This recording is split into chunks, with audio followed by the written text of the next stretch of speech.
Myth number 6, giving holiness to animals. For example, believing cats are holy animals and having cats in the house brings angels, scares off jinns, and so on. Wallahi, I've seen this on Facebook. I don't know where people get this information from. Where do you get it from? That's not the sad part. The sad part is it gets so many views and likes and people actually comment how their iman rose. What? Because of someone saying something? What about the evidence? Ask for the proof, ya akhi. Where is this from? We have 2 sources, the Qur'an and the Sunnah, the way of the Prophet ﷺ. And obviously if it's not there, we look at the consensus of the companions and then it comes ijtihad, to look at what the scholars said. The Qur'an and Sunnah has nothing about cats being holy. Yeah, Rasul ﷺ used to allow cats to come around, they're clean. But he also allowed dogs to enter the Prophet's masjid. They would come in, the people would feed them and they would go out. Sometimes Rasul ﷺ would make wudu from the jar, from the container he would give a cat to drink. As he's making wudu, he would give the cat to drink and he would continue his wudu because cats are considered clean.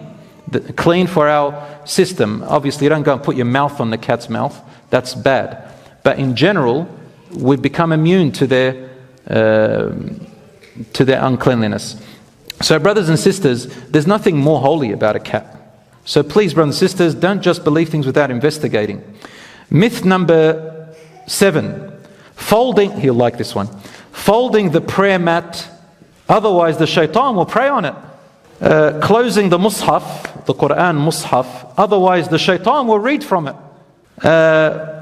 Or bad to leave your shoes upside down. You have to put it up right side up. And this is what they say, because the shoe, the bottom of it is unclean, they say, and it's disrespectful because it's directed towards the angels in the sky and I don't know what. All of these are made up. There's nothing in Islam about that, but people make it creep in. Again, insecurities that make us feel we have to connect to something and as if we're doing something. Ya akhi, if the shaitan will pray on my mat to Allah, I chuck a party. My shaitan converting to Islam, please pray all you like. Shaitan reading my Qur'an, woof, I would love that. The shaitan converting, reciting the Qur'an, the shaitan does the opposite. So do you understand what we're talking about? Myth number 8. Thinking that kissing the black rock that is in the Kaaba, for those of you who go to Hajj or Umrah, and touching the Kaaba blesses you somehow. Or giving special holiness or sacredness to the beads that you make dhikr on, the masbaha. Let me explain. The rock, the black rock itself, there is nothing special about you touching it. It will not do anything. The only reason you touch it is because the Prophet ﷺ touched it and kissed it.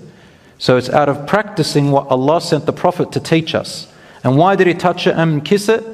It's a form of respect for where this rock came from. That's all it is. It's got nothing to do with holiness. That's why till today, if you ever go, brothers and sisters, and you can't get to the black rock, my advice to you is do not shove yourself through those people just to kiss and touch the black rock. You haven't done anything. And I think that a lot of people actually earn sins by shoving through the people just to kiss or touch the black rock, by hurting people along the way. Or to touch the Kaaba at the expense of pushing people aside. Did you know that you earn sins, especially around the Kaaba, more than any other place when you hurt your fellow human beings, your fellow brothers and sisters around the Kaaba? For the Prophet ﷺ stood up in Hajjat al-Wada', in the last sermon, in front of in Arafah, in Hajj, and he said, behold, the blood, the honor and dignity and the property of every Muslim is more sacred than this holy month we are in, than this land I am standing on, Arafat, than this holy sanctuary that we are in, meaning the Haram of Mecca or Mecca. The Muslim's blood, honor and wealth is more sacred than that, more than the Kaaba. Do you understand, brothers and sisters? So Islam is not you got to think up here, man. It's not about ritualistic, symbolic things that makes you something. No, it comes from within. And there's great purpose and meaning. Next, myth number 9. We'll keep going with these acts of worship. Wiping the brass fence surrounding the Prophet's grave, or a companion's grave, or a righteous person's grave, believing there is blessing in doing so. There is nothing in the Qur'an or in the entire seerah or sunnah of the Prophet ﷺ where he did something like that or told us to do something like that. I mean, if you want to touch the brass, that's the Saudi government. They made that brass, or whoever was before them. They built it. It's people who got brass from somewhere and they made it there. And then we're rubbing our hands on the brass.